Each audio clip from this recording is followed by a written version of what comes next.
안녕하세요. 들리는 책입니다. 오늘은 나이라임 오렌지나무 들려드릴게요. 나도 이제 철이 들었어요. 우리는 손을 잡고 천천히 걸어가고 있었다. 또또까 형은 내게 삶이란 것이 무엇인지 조금씩 가르쳐 주었다. 그런 형이 있음을 나는 자랑으로 여긴다. 그러나 형은 그런 것을 언제나 집 밖에서만 가르쳐 주었다. 때문에 집에선 나 혼자 판단하고 행동해야 했으므로 잘못을 많이 저질렀고 그런 날엔 몽둥이 세례를 받아야만 했다. 어렸을 때는 집안 식구들이 아무도 날 때리지는 않았지만 조금씩 자라면서 식구들은 내가 장난꾸러기라는 것을 알아차렸고 그 후로 나는 항상 개망나니 작은 악마 또는 미친 러시아 고양이 새끼라고 불렸다. 그래서 나는 아무것도 알려고 하지 않았다. 그 대신 자주 밖에 나가 놀았다. 그렇게 밖에 나가서 놀지 않았더라면 노래 부르는 것조차 몰랐을 것이다. 노래란 참으로 아름다운 것이다. 또또까 형은 노래 부르는 것 외에 휘파람도 잘 불었다. 나는 아무리 흉내를 내어도 소리가 나지 않았다. 형이 몇 번이고 가르쳐 주었으나 아직 내 입이 작아서인지 소리를 낼 수가 없었다. 그 대신 나는 입 속으로 노래하는 법을 알고 있었다. 비록 어색하긴 했으나 할수록 재미가 있었다. 내가 아주 어렸을 때 엄마께서 부르시던 노래 중 하나를 기억하고 있다. 엄마는 햇빛을 가리기 위해 머리에 수건을 동여매고 우물가에서 빨래를 하셨다. 앞치마를 두르고 몇 시간이고 손에 물을 담근 채 비누 거품을 내어 빤 옷을 빨랫줄에다 넣으면 장대로 빨랫줄을 받쳐 올리셨다. 엄마는 언제나 옷을 그렇게 넣으셨다. 그 당시 엄마는 집안 형편 때문에 하울야베르 박사댁의 빨래를 해 주셨었다. 엄마는 키가 크고 날씬한 미인이었다. 까만 피부에 검은색 머리를 묶지 않고 길게 늘어뜨리면 허리까지 내려왔다. 그러나 노래를 부를 때처럼 엄마의 모습이 아름다워 보인 적은 없었다. 나는 엄마 곁에 앉아 그 노래를 배웠다. 사공이여 사공이여 야속한 뱃사공이여 당신으로 말미암아 나는 죽게 되었네. 파도는 출렁이고 그 바닷속으로 내 사랑 뱃사공은 그 속으로 떠나갔네. 뱃사공의 사랑은 하룻밤의 풋사랑, 배가 닻을 올리면 뱃사공도 떠나간다네. 파도는 거세게 출렁이고 지금도 이 노래는 내게 알 수 없는 슬픈 마음을 들게 한다. 또또까 형이 갑자기 나를 잡아당겼기 때문에 나는 퍼뜩 정신이 들었다. 뭘 그렇게 생각하니 제제? 아무 생각도 안 해. 노래하고 있었어. 노래? 하지만 난 내가 노래하는 소리를 못 들었는데? 아니, 형은 속으로 노래 부르는 법을 모르고 있는 것일까? 나는 입을 다물었다. 만일 형이 모르고 있다면 가르쳐주지 말아야지. 우리는 리오 상파울로 간선도로까지 갔다. 그곳에는 자동차는 말할 것도 없고 트럭, 마차, 자전거들이 빠른 속도로 달리고 있었다. 이것 봐 제제, 무엇보다도 중요한 것은 이쪽 저쪽 잘 살펴보는 거야. 이렇게 좌우를 살피고 자 건너자. 우리는 힘껏 달려 길을 건넜다. 무서웠니? 사실은 무서웠지만 나는 머리를 가로저었다. 자, 아까 그 곳으로 다시 건너자. 그런 다음 네가 얼마나 잘하는지 시험해 보겠어. 우리는 처음 그 자리로 다시 건너왔다. 자, 이젠 혼자 건너봐. 너도 이젠 컸으니까 두려워하면 안 돼. 내 가슴은 몹시 두근거렸다. 자, 건너. 나는 거의 숨도 쉬지 않고 길을 건넜다. 그리고 나서 뒤돌아보니 형이 돌아오라는 신호를 보냈다. 처음치고는 아주 잘했어. 하지만 한 가지 잊은 게 있어. 차가 오는지 어쩐지 양쪽을 잘 살펴봐야지. 내가 항상 널 따라다니며 신호를 해줄 수는 없잖아. 돌아오는 길에 좀 더 연습하도록 하자. 지금은 내게 보여줄 곳이 있어. 형은 내 손을 꼭 잡고 천천히 걸어갔다. 나는 전에 들었던 이야기가 생각나 형을 불렀다. 뚜뚜까 형, 왜? 사람은 대체 몇 살쯤이면 철이 들지? 무슨 뚱딴지 같은 소리니? 에드문드 아저씨가 난 조숙해서 곧 철이 드는 나이에 들어간대. 그런데 난 아무것도 달라진 것 같지가 않거든. 에드문드 아저씨는 바보야. 언제나 머릿속에 복잡한 일만 잔뜩 집어넣고 사신단 말이야. 아저씨는 바보가 아니야. 척척 박사야. 나도 크면 척척 박사가 될 거야. 그리고 시인도 되어 나비 넥타이를 메고 다닐래. 언젠가는 나도 나비 넥타이를 메고 사진을 찍을 거야. 나비 넥타이는 왜? 나비 넥타이를 매야지만 시인이 되기 때문이야. 에드문드 아저씨가 잡지에 난 시인들의 사진을 보여주셨는데 모두 나비 넥타이를 메고 있었어. 제제 아저씨가 내게 말씀하시는 걸 무조건 믿지 마. 에드문드 아저씨는 얼간이고 거짓말쟁이거든. 그럼 아저씨가 창녀의 아들이야? 아니, 얘가 그런 말을 함부로 짓거리다니. 에드문드 아저씨가 그렇다는 게 아니야. 난 다만 얼간이라고 했을 뿐이야. 형은 아저씨가 거짓말쟁이라고 했잖아. 그 말하고 거짓말쟁이하고 무슨 상관이니? 상관 있어. 저번에 아빠와 시베리노 아저씨가 트럼프를 하시면서 라본네 씨를 두고 창녀의 아들놈이 거짓말만 하고 다닌다고 하셨었어. 그런데 아무도 아니라고 하는 사람은 없었어. 어른들은 그런 말을 할 수도 있어. 우리는 얘기를 잠깐 중단했다. 에드문드 아저씨는 그런 사람이 아니라고. 그럼 얼간이는 또 뭐야? 또또카 형. 형은 귀찮다는 듯이 손을 내저었다. 아저씨는 얼간이가 아니고 착한 분이야. 내게 많은 걸 가르쳐 주셨고 날 단 한 번 때리셨을 뿐인데 그것도 세게 때리진 않았어. 또또까 형은 깡충깡충 뛰며 좋아했다. 아저씨가 널 때렸니? 언제? 내가 장난이 너무 심하다고 글로리아 누나가 날 진지냐 할머니 댁에 보냈을 때였어. 아저씨가 신문을 보려고 하셨는데 안경이 없어졌거든. 아저씨는 안경을 찾으며 진진이 할머니께 여쭤봤지만 할머니도 모르셨거든. 두 분이서 이구석 저구석 찾아 헤매셨지. 그때 내가 만약 아저씨께서 구슬을 사게 1도스당을 주신다면 알려드리겠다고 했어. 아저씨는 조끼 있는 곳으로 가셔서 1도스당을 꺼내 오시더니 돈을 줬으니 찾아와라 하시기에 나는 빨래통 속에 옷 속에서 안경을 꺼냈지.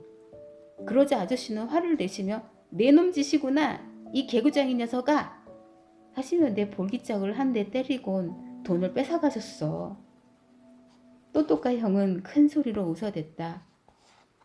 매를 안 맞으려고 갔는데 거기서도 마찬가지였구나.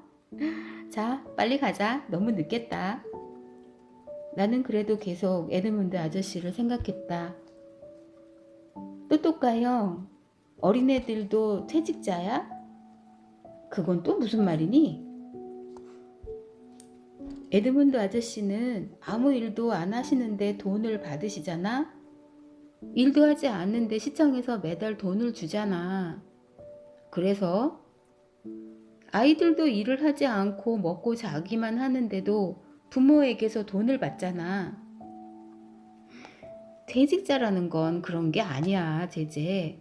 퇴직자란 이미 일을 너무 많이 했기 때문에 에드문드 아저씨처럼 머리가 하얗게 되고 걸음걸이가 느린 사람을 말하는 거야, 제제. 그런 복잡한 얘기는 그만하자. 배우고 싶거든. 그 아저씨한테 가서 물어봐. 나한테는 제발 그런 얘기 묻지 마. 너도 다른 애들처럼 행동해봐. 나쁜 말을 해도 좋으니 제발 내 그 작은 머리를 복잡하게는 하지 마라. 그렇지 않으면 난 너와 함께 다니지 않을 거야. 난 기분이 상해서 더 이상 말하고 싶지 않았다. 노래도 부르고 싶지 않았다. 내 마음속에서 노래하던 작은 새도 멀리 날아가 버린 듯 하였다. 걸음을 멈추고 또또까 형이 어떤 집을 가리켰다. 저기 저 집이야. 어때? 마음에 드니? 그저 어디서나 볼 수 있는 평범한 하얀 집인데 파란 창문과 문은 모두 잠겨 있었고 주인은 조용했다. 마음에 들어. 그런데 왜 여기로 이사하는 거지?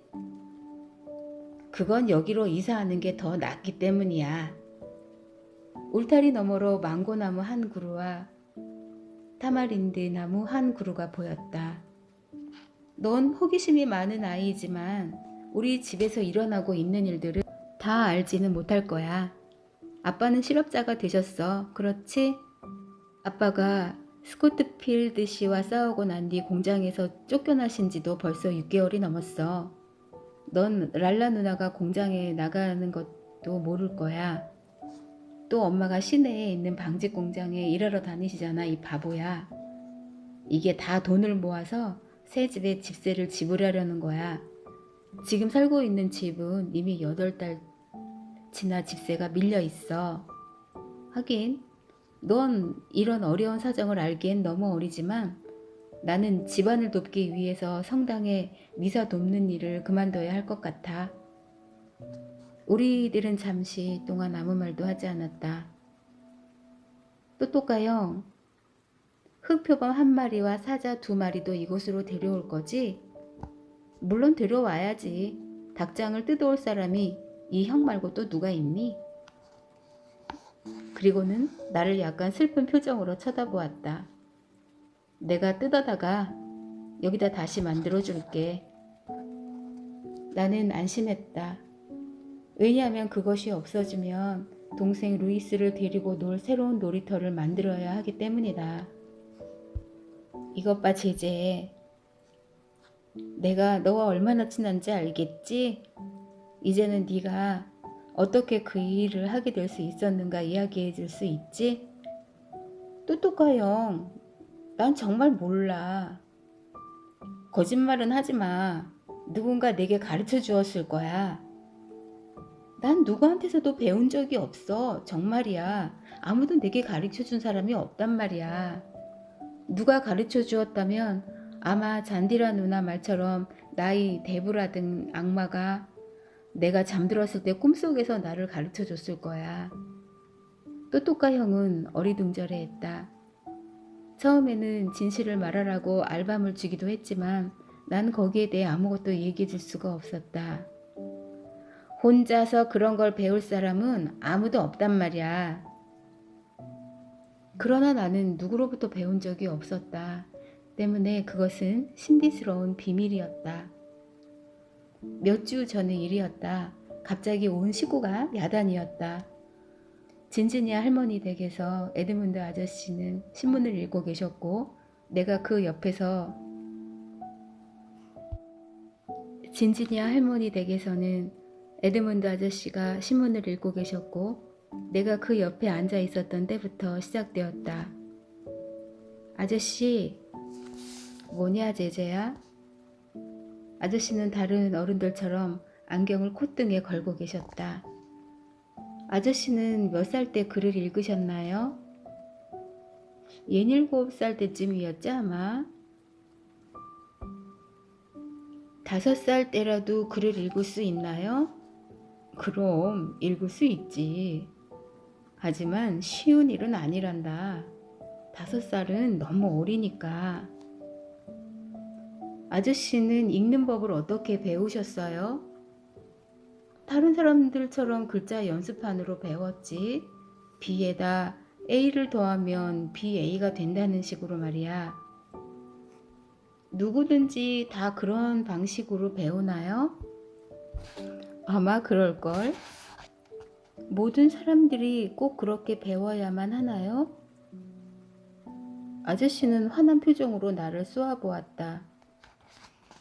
이봐 제제, 누구나 다 그렇게 해야 되는 거야.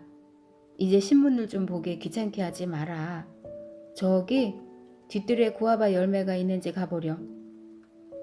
아저씨는 안경을 쓰시고는 다시 신문을 읽기 시작하셨지만 난 그 옆을 떠나려고 하지 않았다.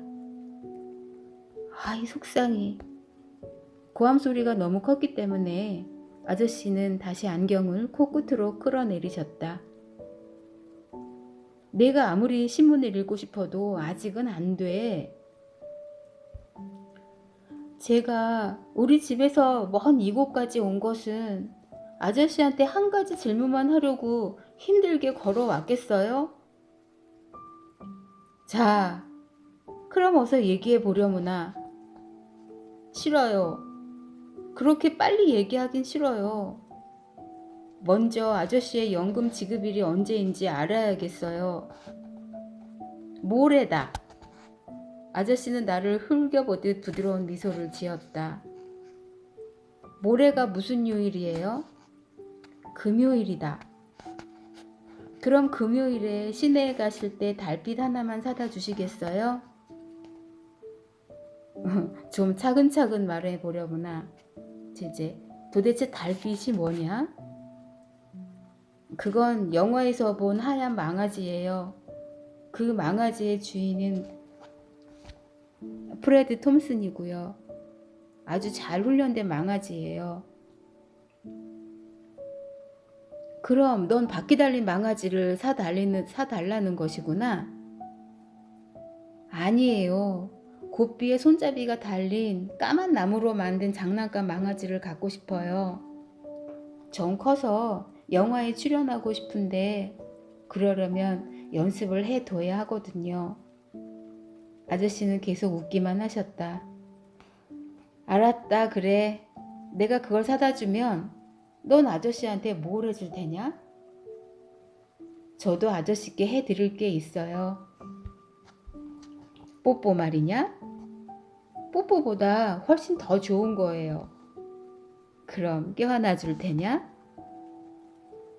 그 말에 나는 갑자기 에드문드 아저씨가 불쌍해 보였다. 내 마음속의 작은 새가 해준 한 가지 이야기가 생각났기 때문이다. 전부터 여러 번 들어왔던 이야기로 에드문드 아저씨는 자녀가 5명이며 부인과 헤어져 산다는 것이다. 아저씨는 평소에 아주 천천히 걷지만 자식들이 그리우면 걸음이 빨라지기도 한다. 그런데도 자식들은 아저씨를 뵈러 온 적이 한 번도 없었던 것이다. 나는 식탁을 한 바퀴 삥 돌아 에드문드 아저씨의 목을 꼭 껴안았다. 아저씨의 흰 머리카락이 내 이마를 부드럽게 스치는 것을 느낄 수 있었다. 아저씨, 이렇게 하는 것은 망아지를 사주시기 때문이 아니에요. 아저씨께 보여드리려는 건 다른 거예요. 글을 읽는 거예요. 제제, 네가 글을 읽을 줄 안단 말이니? 그게 도대체 무슨 소리냐? 누가 내게 글을 가르쳐 주었니? 아니, 아무도 가르쳐 주지 않았어요. 나는 뛰쳐나가 출입문에 서서 외쳤다. 제가 글을 읽지 못하면 금요일에 망아지를 사주시지 않으면 되잖아요. 얼마 후 전세를 못 내 라이트 전기 회사에서 선을 끊었기 때문에 밤이 되자 잔디라 누나가 등불을 켰다. 나는 별이 그려져 있는 신문을 보려고 발돋움을 하고 있었다. 그 신문의 별 표시 밑에는 집을 보호해달라는 기도문이 적혀 있었다. 잔디라 누나, 날 어깨 위에 좀 올려줘. 저걸 좀 읽게. 제제, 쓸데없는 장만 그만둬. 난 지금 바빠. 하지만 날 좀 올려주고 내가 읽나 못 읽나 한번 봐. 좋아. 하지만 거짓말로 날 귀찮게 굴면 가만두지 않을 테야. 누나는 나를 어깨 위로 올려 놓고 문 뒤로 바짝 붙어 섰다. 자, 이제 읽어봐. 정말인지 들어보게. 그래서 나는 정확하게 그 글을 읽었다. 그것은 가정을 보호해 달라는 축원과 앞귀를 쫓는 기도문이었다. 잔디라 누나는 나를 바닥에 내려놓고는 너무 놀라 입을 크게 벌린 채 서 있었다. 제제, 너 그걸 언제 다 외웠니? 너 날 놀리고 있는 거지? 잔디라 누나, 맹세하겠어. 난 저걸 다 읽을 줄 안단 말이야. 누구든지 배우지 않고는 읽을 수가 없어. 에드문드 아저씨가 가르쳐줬니? 진지나 할머니였어? 아무도 가르쳐주지 않았단 말이야. 누나는 신문을 가져와 다른 부분을 가리켰고 나는 그것을 술술 그리고 정확하게 읽어냈다. 그러자 누나는 큰 소리로 글로리아 누나를 불렀고 글로리아 누나는 흥분해서 알라이데이를 부르러 뛰어나갔다. 순식간에 이웃 사람들이 무슨 일인가 하고 몰려들었다. 바로 그것이 또또까 형이 전부터 알고자 애쓰던 일이었다. 아저씨가 먼저 글씨를 가르쳐주고 내가 잘 읽으면 망아지를 사준다고 약속한 거지? 그렇지? 아니야, 그렇지 않아. 내가 아저씨한테 직접 물어볼 테야. 그럼 가서 물어봐. 나도 어떻게 된 일인지 잘 모르겠어. 내가 그걸 알고 있다면 형한테 얘기했을 거야. 좋아. 하지만 어디 두고 보자. 나한테 뭐든 해달라고만 해봐라. 형은 화가 나서 내 손을 확 잡아당겼다. 그리고 집으로 가면서 나를 골탕 먹일 일만 생각하는 것 같았다. 잘 됐지 뭐야. 이 바보야. 넌 뭐든지 일찍 깨우쳐. 이제 넌 내년이면 2월이면 학교에 들어가야 할걸. 그것은 바로 잔디라 누나의 생각이기도 했다. 그렇게 되면 집안이 조용해질 테고 나도 얌전해질 것이 뻔하기 때문이다. 리오 상파울로 도로에서 길 건너는 연습을 좀 더 하자. 네가 학교에 갈 때마다 내 보호자처럼 항상 따라다닐 수는 없잖니? 넌 영리하니까 이 일도 금방 잘할 수 있을 거야. 자, 여기 망아지를 사왔다. 이젠 정말 글을 읽을 줄 아는지 보고 싶구나.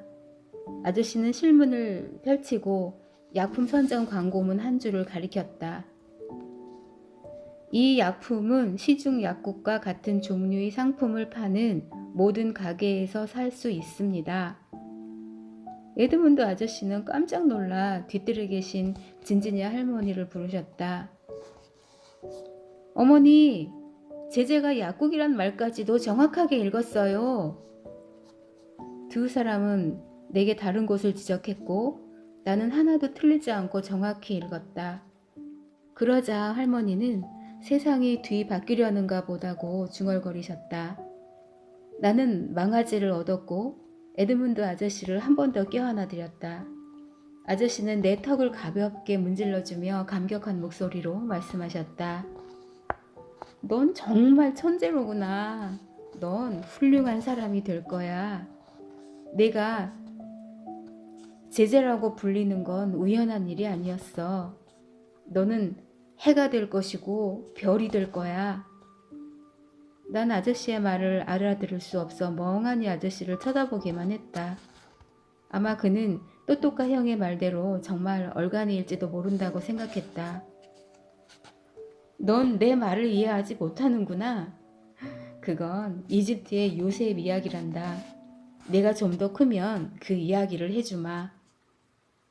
나는 이야기라면 무척 좋아했다. 고대의 신비스러운 이야기일수록 더 좋아했다. 나는 망아지를 오랫동안 쓰다듬어 주다가 에드문드 아저씨께 물어보았다. 다음 주가 되면 아저씨는 제가 많이 컸다고 생각하시겠어요?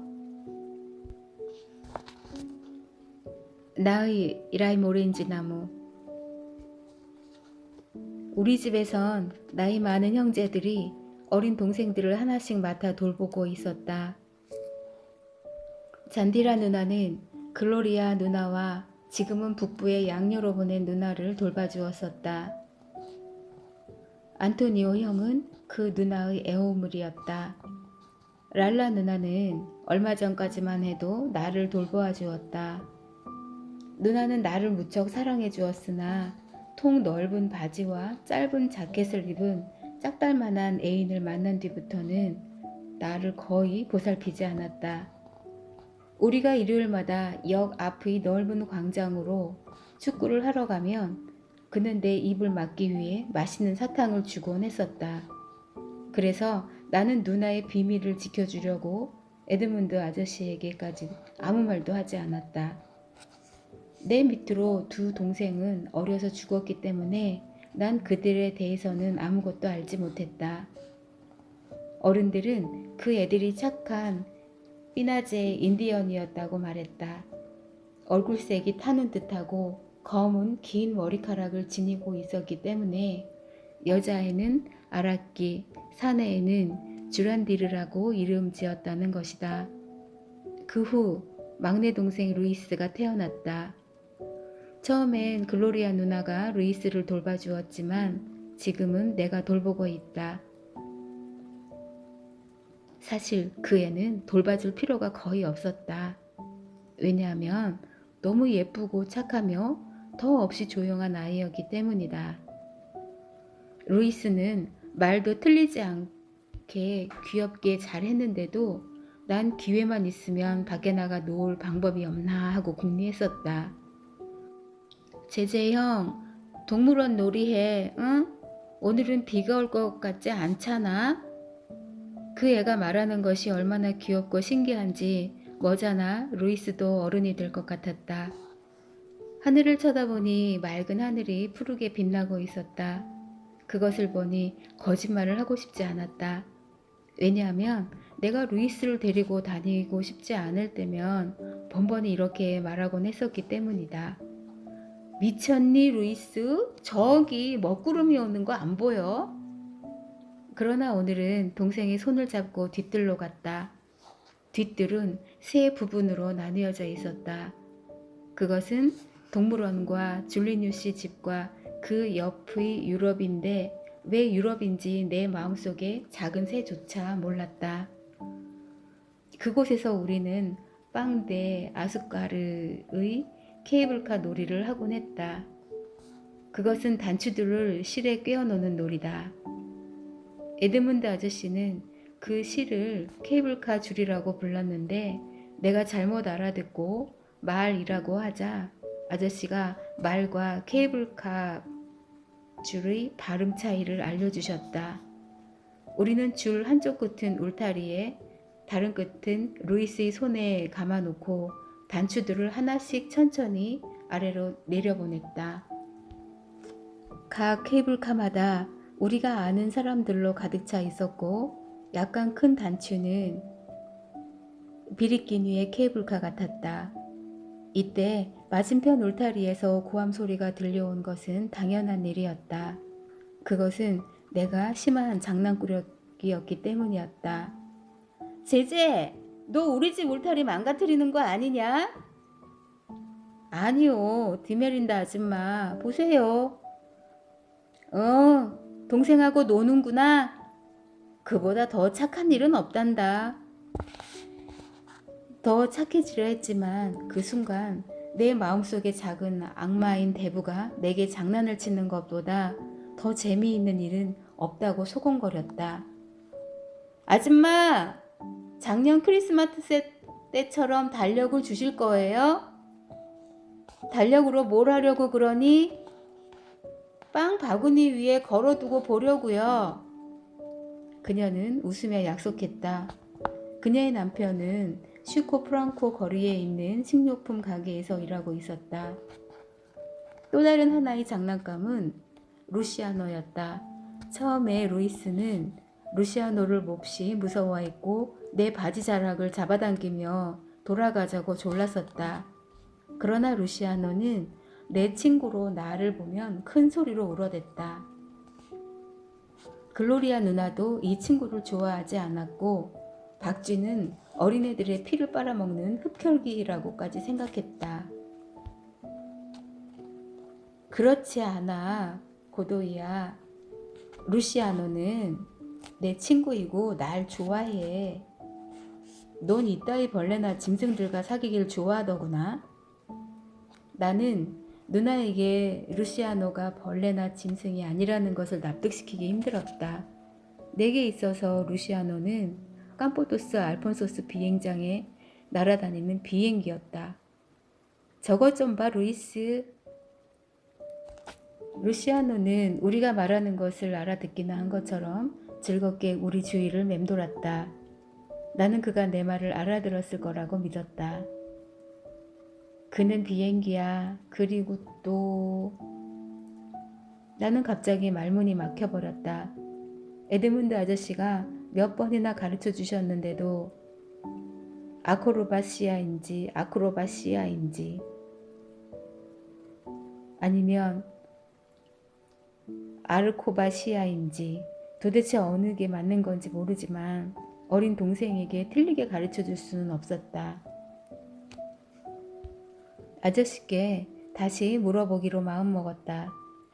다행히도 지금 루이스는 동물원 놀이를 하고 싶어 했다. 우리는 낡은 닭장 옆으로 갔다. 닭장 안에서는 병아리 2마리가 흙을 파헤치고 있었고 너무나 순해서 우리가 쓰다듬어 주기까지 하는 검은 암탉 1마리도 있었다. 우선 입장권을 사야지. 어린애들은 이렇게 사람들이 많을 때는 잃어버리는 수가 있으니 손을 꼭 잡아. 일요일마다 여기는 사람들이 많다는 것도 잘 알지? 동생은 고개를 들어 사방을 보더니 내 손을 꼭 쥐었다. 매표소 앞에서 나는 배를 앞으로 쑥 내밀고 손을 주머니에 넣은 채 매표원에게 물었다. 몇 살까지 무료죠? 5살까지입니다. 그럼 얼음표 1장만 주세요. 난 표 대신 오렌지 나뭇잎 2장을 따가지고 안으로 들어갔다. 제일 먼저 예쁜 새부터 보여줄게. 저기 앵무새 좀 봐. 그리고 저기 여러 가지 빛깔의 새도 있구나. 저 새들은 갖가지 빛깔이 날개로 가득 차서 무지개 앵무새라고 부른단다. 루이스는 신기한지 눈을 크게 떴다. 우리는 여기저기를 구경하며 천천히 걸어갔다. 너무 많은 종류의 새를 구경했기 때문에 나는 글로리아 누나와 랄라 누나가 의자에 앉아 오렌지 껍질을 벗기고 있는 것까지 보게 되었다. 랄라 누나의 눈은 마치 매처럼 나를 노려보고 있었다. 두 누나가 내 말을 들은 것일까? 그렇다면 이 동물원 놀이도 누군가의 엉덩이가 몽둥이 세례를 받으면 끝나버릴지 모르겠군. 그 누군가란 오직 나뿐이었다. 제제 형, 이젠 무얼 구경할 거야? 나는 새로 목청을 가다듬고 다른 자세를 취했다. 이젠 원숭이 우리로 가보자. 에드문드 아저씨는 항상 오랑우탕이라고 부르시지. 우리는 바나나 몇 개를 사서 원숭이들에게 던져주었다. 이런 행동이 금지된 것인 줄 알면서도 했다. 왜냐하면 사람들이 너무 많아서 경비원들이 일일이 감시할 수가 없었기 때문이었다. 가까이 가지마. 원숭이들이 내게 바나나 껍질을 던질지도 몰라. 알겠니, 루이스? 형, 난 사자가 보고 싶어. 그럼 저리로 가자. 원숭이 2마리가 오렌지를 빨아먹고 있는 것이 보였다. 사자 우리 앞에서는 누나들의 이야기 소리까지 들을 수 있었다. 다 왔어. 나는 아프리카산 순종인 누런 사자 2마리를 가리켰다. 루이스는 검은 표범의 머리를 쓰다듬어 주려고 했다. 무슨 짓이니 꼬마야? 그 검은 표범은 이 동물원에서 가장 사나운 놈이란 말이야. 이 놈은 서커스단 조련사의 팔을 18개나 먹었기 때문에 여기로 보내진 거야. 루이스는 깜짝 놀라 얼른 팔을 뺐다. 그럼 저 표범은 서커스단에서 왔어? 그래. 어느 서커스단인데, 제제 형? 전에는 내게 그런 말 하지 않았잖아. 나는 생각하고 또 생각해 보았다. 내가 알고 있는 서커스단이 뭐가 있더라? 아, 로젠베르크 서커스단에서 왔어. 그건 빵집 이름이잖아. 유호 녀석이 제법 영리해져서 이젠 속여먹기가 힘들단 말이야. 그건 다른 거야. 이젠 앉아서 점심을 먹는 게 좋겠어. 너무 많이 걸었지? 우리는 앉아서 먹는 신용을 했다. 그러나 내 귀는 누나들이 하는 이야기에 쏠려 있었다. 랄라, 우리 저 애한테 고마워해야겠어. 저렇게 참을성 있게 동생을 데리고 노는 것 좀 봐. 그래. 하지만 제재는 다른 애들보다 장난이 너무 심해. 저런 애는 정말 처음이야. 저 예피 속에 악마가 있다는 것은 사실이야. 하지만 귀여운 장난꾸러기야. 누구도 저 애를 미워하지 않는 것만 봐도 알 수 있잖아.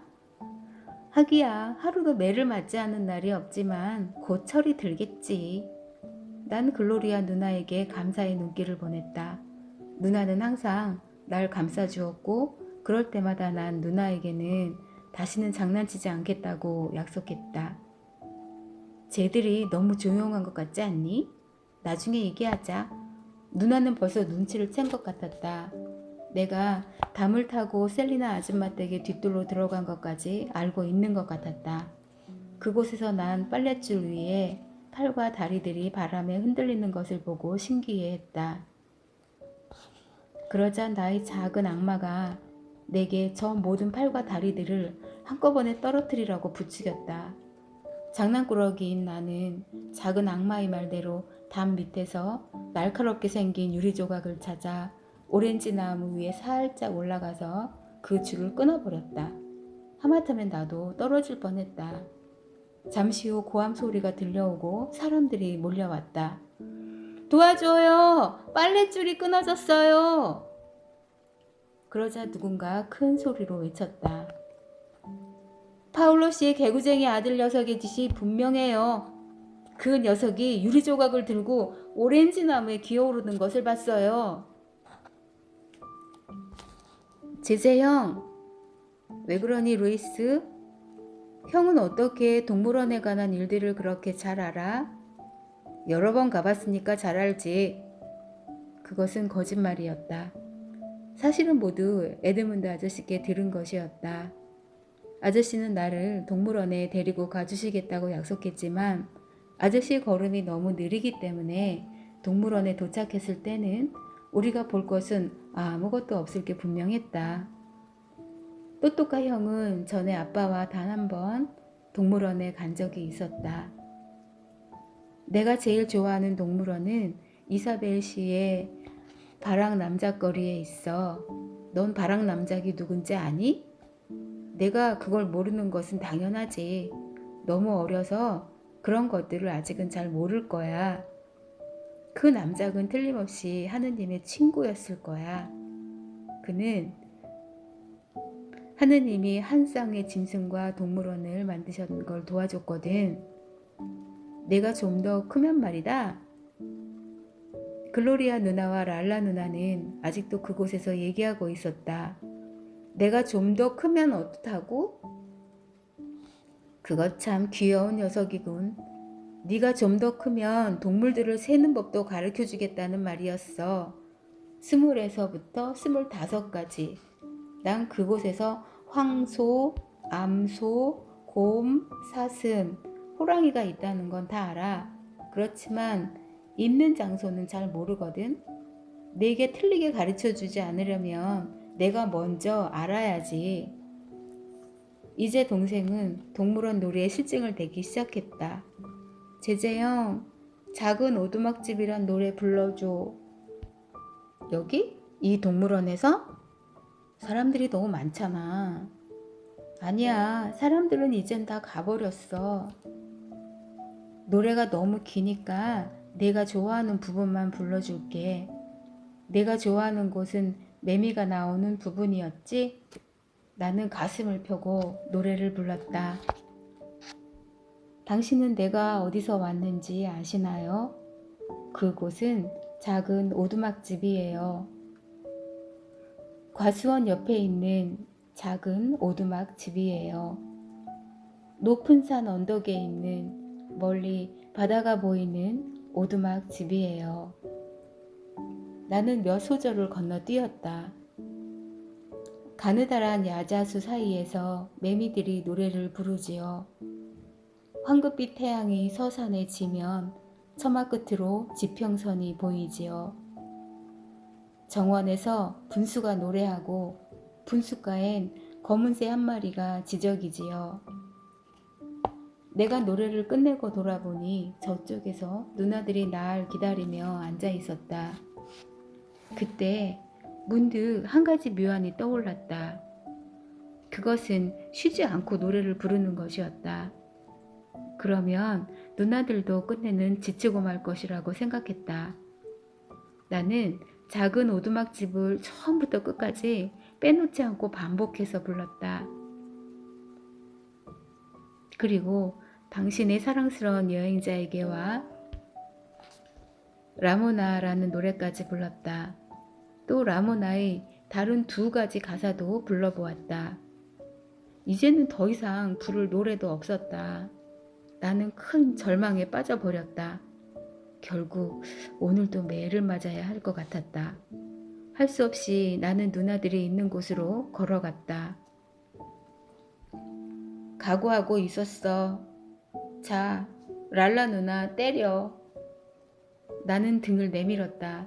그리고 랄라 누나가 슬리퍼로 세게 때린다는 것을 알고 있었기 때문에 나는 이를 꽉 깨물었다. 엄마가 먼저 제안을 했다. 오늘은 모두 새 집을 보러 가자꾸나. 또또까 형은 나를 한 구석으로 불러내더니 소곤거렸다. 너 우리가 새 집에 갔었다는 말 하면 가만두지 않을 거야? 정말 혼날 줄 알아? 그러나 나는 그런 생각은 하지도 않았었다. 우리 식구들은 새 집을 향해 떠났다. 글로리아 누나는 내 손을 잡고 잠시라도 떨어지지 않도록 주의를 주었다. 그래서 나는 다른 한 손으로 루이스의 손을 잡고 걸었다. 이사는 언제 해요, 엄마? 엄마는 웬일인지 슬픈 표정을 지으시며 힘없이 말씀하셨다. 크리스마스 이틀 후에는 세간을 정리해야 할 것 같다. 엄마의 목소리는 지칠 대로 지친 듯 했다. 나는 엄마가 몹시 불쌍해 보였다. 엄마는 마치 일하기 위해 태어나신 듯 싶었다. 6살 때부터 엄마는 공장에서 일을 하셨단다. 그때 엄마는 너무 어렸기 때문에 책상을 닦으려면 그 위에 올라가서 닦으셨다고 한다. 그래서 엄마는 학교에도 가지 못했다고 하셨다. 나는 엄마의 이런 이야기를 듣고 너무나 슬퍼서 내가 시인이나 박사가 된다면 엄마께 나의 시를 읽어드리겠다고 맹세까지 했었다. 상점들이 진열장과 자파상에선 크리스마스 기분을 한층 돋우어주고 있었다. 모든 진열장에는 벌써 산타클로스가 장식이 되어 있었다. 그리고 어느 상점이고 할 것 없이 미리 카드를 사러 나온 사람들로 붐비고 있었다. 나는 이번 성탄절에는 꼭 하나님의 착한 아이가 되게 해주십시오 하고 간절히 기도했다. 결국 나도 철이 들면 지금보다는 더 착해지겠지. 다 왔어. 여기야. 집은 지금 살고 있는 곳보다 약간 작았지만 모두들 좋아하고 있었다.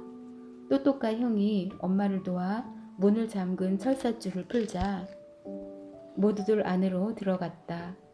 글로리아 누나는 내 손을 팽개치고는 자신이 다 큰 처녀라는 것도 잃어버린 채 달려가더니 망고나무를 껴안았다.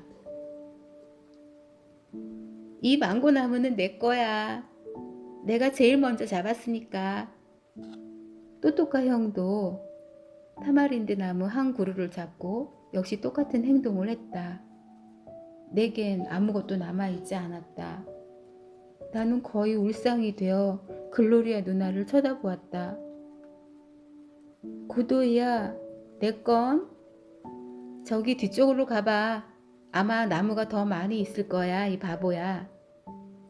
나는 곧바로 달려가 보았으나 그곳에는 방금 자란 풀과 늙은 가시투성이인 오렌지 나무들 뿐이었고 오직 담 옆 한쪽에 어리고 조그만 보잘것없는 라임 오렌지 나무 한 그루가 서 있었다. 나는 시무룩해져서 돌아와 보니 식구들은 집 안을 둘러보며 방을 정하기 시작했다. 나는 글로리아 누나를 밖으로 끌고 나왔다. 뒷뜰에는 아무것도 없어. 넌 잘 찾아보지도 않고 사람을 귀찮게 하는구나. 누나가 찾아줄게. 우리는 다시 뒤뜰로 가서 오렌지 나무들을 훑어보았다. 저 나무가 어때? 아주 귀엽게 생긴 오렌지 나무잖아. 누나 말처럼 귀여운 나무는 한 그루도 없었고 나는 아무것도 마음에 들지 않았다. 거기에 있는 나무는 하나같이 가시투성이었다. 이런 가시나무들보다는 차라리 저 어린 라임 오렌지 나무를 갖겠어. 어디? 우리는 라임 오렌지 나무가 있는 곳으로 갔다. 정말 예쁜 오렌지 나무구나. 너무 예뻐서 멀리서도 라임 오렌지 나무인지 알겠어. 내가 너라면 다른 나무는 쳐다보지도 않겠다. 그렇지만 난 아주 큰 나무를 갖고 싶단 말이야. 잘 생각해봐. 지금은 어리지만 머자나 크고 아름다운 오렌지 나무가 될 거야. 저 나무는 너와 함께 자랄 텐데 그렇게 되면 너희들은 형제처럼 서로 사이가 좋아질 거야. 저 나무까지 좀 봐. 여기는 이건 하나뿐이지만 너만 올라타라고 만들어진 망아지 같아 보이는구나. 나는 세상에서 나처럼 불운한 사람도 없다고 생각이 되었다. 그러자 천사의 그림이 새겨진 스코틀랜드 술병이 생각났다. 그때도 랄라 누나는 이건 내 거야 하며 차지했고 글로리아 누나는 다른 것을, 또또까 형은 자기 것을 찾아냈다. 그런데 나는 마치 저 뒤쪽에서 날개는 없이 머리만 있는 천사가 내 것인 것만 같았다. 나는 언제나 맨 끝 차지였다. 내가 컸을 때 어디 두고 보자. 아마존의 밀림과 하늘을 찌를 듯한 나무들을 내가 사고 말 테야. 그리고 가게를 사서 천사가 그려진 술병들을 꽉 채워놓고 그들에게 날개 한 조각도 주지 않을 거야. 나는 화가 잔뜩 치밀어 땅바닥에 주저앉아 오렌지 나무에 기대고는 씁쓸한 마음을 달래고 있었다. 글로리아 누나는 웃으면서 내 곁을 떠났다. 화난 마음은 곧 사라질 거야, 제제. 넌 이 누나의 말이 옳다는 걸 곧 깨닫게 될 거야. 막대기로 땅을 파고 있자니 울음도 차츰 잦아들었다. 그때 내 마음속에선 어디선가 한 목소리가 들려왔다. 난 너희 누나 말이 옳다고 생각해. 그래, 언제나 다른 사람은 옳았지. 나만 옳지 못하고. 그렇지 않아. 네가 잘 살펴보면 너도 생각이 달라질 거야. 나는 깜짝 놀라 벌떡 일어났다. 그리고는 그 어린 나무를 살펴보았다. 내가 모든 사물과 말을 할 수 있다는 것은 매우 놀라운 일이었다. 그것은 아마 내 마음속의 작은 새가 그 말들을 전해주기 때문이라고 나는 생각했다. 정말 네가 말을 하고 있는 거니? 내가 얘기하는 걸 처음 들었니? 그리고는 나무는 나지막히 웃는 것이었다. 난 너무 놀라 하마터면 비명을 지르며 뒤뜰에서 뛰쳐나갈 뻔했다. 그러나 나는 호기심으로 거기에 그대로 서 있었다. 넌 도대체 어디로 말을 하지? 나무란 몸 전체로 얘기할 수 있단다. 잎을 통해서 또 가지와 뿌리를 통해서도. 자, 들어봐. 내 귀를 여기 내 몸에 갖다 대고 내 가슴이 고동치는 소리를 들어봐. 난 잠시 당황했지만 나무가 나처럼 작다는 걸 생각하니 두려움이 사라져 귀를 갖다 댔다. 그러자 정말 툭툭 하는 소리가 들려왔다. 이젠 내 말을 믿겠지? 한 가지만 더 물어볼게. 그럼 넌 어느 누구와도 얘기할 수 있니? 아니, 너 혼자뿐이야. 정말? 맹세할게. 어떤 요정이 내게 너와 같은 어린이의 친구가 되면 말을 할 수 있게 되고 아주 행복해진다고 말했었어. 그런데 너 좀 기다려줄 수 있니? 뭘?